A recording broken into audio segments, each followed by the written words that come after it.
What's up, everybody? It's your boy here, Immortal Killer. So yeah, guys. So we're back with another reaction the next day, Wednesday. Nice one there. So we're gonna react to five things you should never search on Google by Top Five Unknowns, which is what the channel that reacted yesterday. And if you didn't saw the video, go check it out. There's a link in the description down below. And also the original video, the link or whatever, this video, if you want to say by yourself and not my commentary or something, then it's on the link description down below too. So it's gonna be two links, but I will say one. So yeah, so let's get this started. 9 minutes 23 seconds. For this video, it's probably gonna be like 12. Probably go short. And let's see what's in store for us or me, us. Google is considered by many to be the best way to obtain new information about nearly anything, though there are some things in this world that are better off not being searched on the internet. Fair warning, this video is about to get pretty disturbing. Let's look at 5 terms you should never Google. I've seen some. Number 5. Harlequin fetus. Harlequin ichthyosis is a severe genetic disorder that mainly affects the skin. Infants with this condition are born with very hard, crusty skin covering most of their body. In the womb, the skin forms large diamond plates that are separated by deep cracks or fissures. By showing this image right here and just like imagining, like actually seeing that looks that looks pretty disturbing, yo. Like, no, do not search any of the stuff in here on Google, right?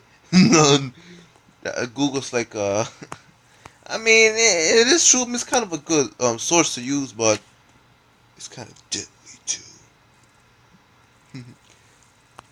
The skin abnormalities affect the shape of the eyelids, nose, mouth, and ears, while limiting movement of the arms and legs.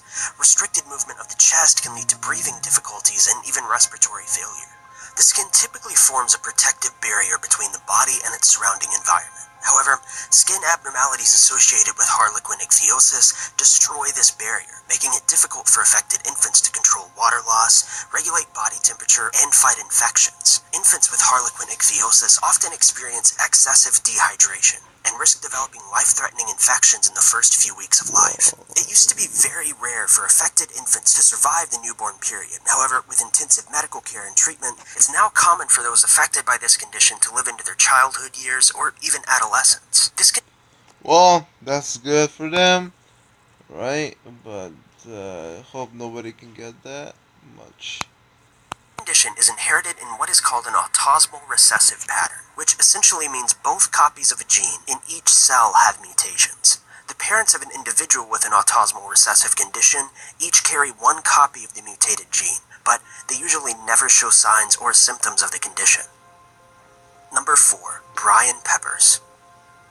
Brian Pepper's photo made the rounds online back in 2005, with many believing it to be some sort of Photoshop. However, Brian Peppers is in fact a real person. Oh, I mean, this picture right here doesn't look too bad, but the one they showed first time, I was like, whoa, like what's going on with his eye? He probably got an infection or something, but damn, that's creepy though. Infections are creepy, man. People have them. When people have them. Brian suffers from an abnormality known as Apert syndrome, which can cause some rather disturbing facial appearances. This photo of Brian was taken from an Ohio sex offender database that states that Brian was arrested back in 1998 for gross sexual imposition, which is defined in Ohio as unwilling sexual contact with one who is not one's spouse. He was sentenced to 30 days in jail for this, with another 5 years probation. Sadly, The one behind them, like the one like that. It looks like Yoda, a little bit like Yoda, like from Star Wars. It kind of did look like this, so just putting it out there. Brian passed away back in 2012, but it's clear that his memory will live on as an internet meme for years to come. Internet meme. Number 3. Which is kind of messed up, man. I mean, because someone has a syndrome or infection, and people make fun of it, like making it funny stuff about it or memes. It's kind of messed up. Jigger infection. A Jigger is also known as a chigger, a jiggo, or a sand flea. It kind of looks a bit disgusting. But at the same time, it kind of looks cute. Like the eyes. The eyes kind of look cute, but it's kind of the body, so it kind of looks a bit disgusting. Even though it's kind of like um, white colors, make it look a little bit transparent. These small, pin-sized bugs are usually found in sandy terrain of warm, dry climates. They prefer deserts, beaches, stables, or farms. They typically hide in crevices and small cracks that can be found on floors, walls, or even some furniture, commonly feeding on warm-blooded hosts including humans, cats, dogs, rats, pigs, cattle, and sheep. A female chigger feeds by Basically everything. Everything. Basically everything. That's pretty much what he's saying. burrowing into the skin of its host. After finding this new home, the bug's abdomen greatly increases in size until it forms a round sac mimicking the shape and size of a pea. An impregnated sand flea usually embeds itself in skin under the toenails and fingernails of humans, where sores form and fill with pus, often becoming infected. The first evidence of an infestation by a sand flea is a tiny black dot on the skin. Because these bugs are not able to jump very well, most sites of infestation occur on the feet, often on the soles or under toenails. Within the next few weeks, this small black dot will slowly enlarge into a white, pea-sized bubble, which is often excruciatingly painful. Severe infestations may result in a cluster of bubbles, giving a honeycomb appearance. Some infestations can lead to severe inflammation, loss of toenails, amputation of the affected area, or even death due to infection, though survivors can later face the risk of secondary infection, which may also result in death. However, if you manage to survive, most chiggers will die off within a month, and sores will usually heal soon after. Number 2. Alright, man. Make sure no one gets you. One lunatic, one ice pick. Oh, I know this one. Luca Rocco Magnotta is a Canadian murderer convicted of killing and dismembering Lin Jun, a Chinese student, then mailing Jun's hands and feet to elementary schools and federal political party offices. After a video depicting the murder was posted online in May of 2012, Magnotta fled Canada, prompting an Interpol Red Notice and an international manhunt. He was apprehended at an internet cafe in Berlin while reading news about himself in June of 2012. Luca was previously sought by animal rights groups for allegedly uploading videos of himself killing kittens. Whoa, yo, this guy's sick. He's sick. He's sick, man. The guy, man, it's a sick mind. Whoa, killing kittens? That's too sick and too sad. The man who was murdered by Magnotta was a student from Wuhan and an undergraduate in an engineering and computer science faculty at Concordia University. He worked part-time as a convenience store clerk in Point St. Charles and had been studying in Montreal since July of 2011. Lin moved into a Griffintown area apartment with his roommate in May of that same year. He was last seen on May 24th, 2012, and his friends reported receiving a final text message from him at 9 p.m. His boss then became suspicious when he didn't show up for his shift the next day. 3 of his friends went to his apartment on May 27th, but he wasn't there. He was reported missing to police 2 days later. On May 25th, 2012, an 11-minute video titled One Lunatic, One Ice Pick was uploaded to bestgore.com, depicting a naked male tied to a bed frame being repeatedly stabbed with an ice pick and a kitchen knife, then being dismembered, followed by acts of necrophilia. The perpetrator uses a knife and fork to cut off the man's flesh, then gets a dog to chew on the body.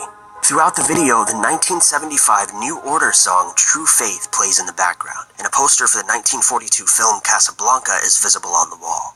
Canadian authorities obtained a more extensive version of the video and said cannibalism may have also been performed. Materials promoting the video appeared online 10 days before the murder took place. On May 26th, an attorney from Montana attempted to report the video to Toronto police, his local sheriff, and the FBI, but the report was dismissed by officials. Police later confirmed the video was authentic and identified the victim as the same one whose body parts were mailed to Ottawa. At 11 a.m. on May 29, 2012, a package containing a left foot was delivered to the national headquarters of the... Left foot? Delivered? Yo, man, I don't know, man.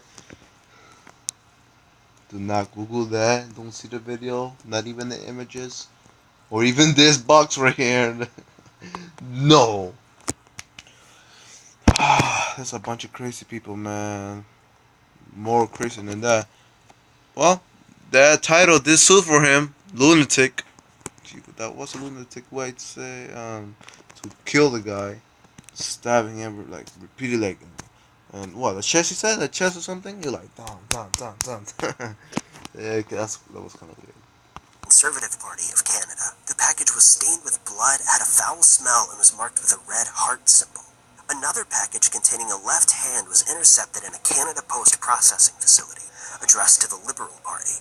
A janitor then discovered a decomposing torso inside of a suitcase left in a garbage pile in an alley behind an apartment building in the Snowden area of Montreal. So this guy left a lot of stuff everywhere, or delivered it, or something else. So he just, like, what? Like, why? Why would he want to do that? That's crazy. Like, did they capture the guy? I just want to know if they captured the guy. If they capture the guy, then it'll be good. So nobody else can probably get stabbed a lot by an ice pick or something. Montreal. After searching the scene of the crime, police recovered human remains, bloody clothes, papers identifying the suspect, as well as sharp and blunt objects from the back alley. Footage from surveillance cameras inside the building showed a suspect bringing multiple garbage bags outside, and the images matched the suspect who was captured on video at the local post office. Police then searched the apartment that Magnotta was renting. He had moved in 4 months prior, and his rent was paid up until June 1st. The apartment had been mostly emptied before he left, but blood was found on different items, including the mattress, refrigerator, the table, and the bathtub. "If you don't like the reflection, don't look in the mirror," was written in red ink inside of a closet. A note was later found with a package sent to the Conservative Party, saying 6 body parts had been distributed and the perpetrator would kill again. The other 3 packages also contained notes, but their contents were undisclosed by the police, who cited their concerns about possible copycat crimes. On June 5th, 2012, a package containing a right foot was delivered to St. George's School, and another package containing a right hand to False Creek Elementary School in Vancouver. Both schools opened as normal the following morning. It was confirmed that both packages were sent from Montreal. On June 13th, the additional limbs and the torso were matched to Lynn, using DNA samples from his family. On July 1st, Lynn's head was recovered at the edge of a small lake in Montreal. Oh my god, his head in the lake. Well, I mean, man, you know what? I'm imagining a bit too much stuff. I should just keep going. After police received an anonymous tip, Lynn's body was then cremated on July 11th, and his ashes were buried on July 26th at Notre Dame Cemetery in Montreal. Number 1. Waifu Basics. So, to preface a bit, waifu basically means wife in Japanese. That's really all the information you need for this video, but brace yourselves, it's going to get weird. What? She said brace yourself because it's gonna get worse. Brace yourselves, alright? Me, you, and everybody else. Alright, brace yourselves. Let's see, what does it mean? What's wrong with wife? As this video begins, we see a woman knocking on a man's door. A man then answers the door in the typical over-the-top Japanese television fashion, as a narrator explains what it means to be a great spouse. The video continues as the two cook a meal of chicken stir-fry together. The two then take the meal to a dining room, where it seems as though they're going to consume the food, though things go downhill rather quickly. Wait, I think I know this one. I heard it before. I think it's where, I think was it like they puke. Like, they both puke together, like, wow, you know, it starts falling puke to the other one's mouth. Like, the guy's puke on the woman's mouth, and the woman's puke to the man's mouth. I mean, that is dirty. When I first heard it, I was like, whoa, like, what the? But I don't know. I think it is. I mean, I don't remember the whole story, but it kind of looks like it. The woman then leans over the food as if she's going to take a bite, but then aggressively vomits into the bowl numerous times. The man, rather disturbingly, seems to enjoy this. The couple then makes their way to the couch, where she continues to vomit profusely, often spewing chunks directly into his open mouth. I'll see you guys later. After this, I need to take a break from the internet for a while. Thank you guys so much for watching. So it was the one with the puke. I knew it. Yo, that's dirty, bro. That's dirty. But yeah, guys, so it's all over. You know what I'm saying? So thank you guys all for watching, and please leave a like, comment, share, and last but not least, subscribe. All right? Because probably I'll make daily reactions, or maybe one daily or something. But yeah, see you all in the next video. Peace. Let me get this ready. Alright, 15 minutes. Nice timing. Done. Peace. Ugh!